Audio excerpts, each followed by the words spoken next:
చాటున పిందెను చూస్తా, సోకు తీగల్లో పండును కోస్తా, నువ్వొస్తే కప్పిస్తా ముద్దుల ముంతమ్మ. ఉక్కపోతకి ఊపిరి పోస్తా, పక్క మేకకు పంట కట్టిస్తా, ముద్దిస్తే బుక్కిస్తా మధ్యల మోతయ్యో.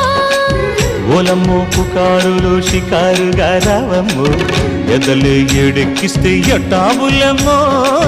ఊరయ్యో బజారులో మజాలకి రానయ్యో, పగలే పక్కెక్కిస్తే తంటాలేవయ్యో. మిట్టిల మీదున్న మిస్సమ్మయ్య సంటే వడ్డీలతో పాటు ఒళ్ళోకి వస్తుంటే పొగ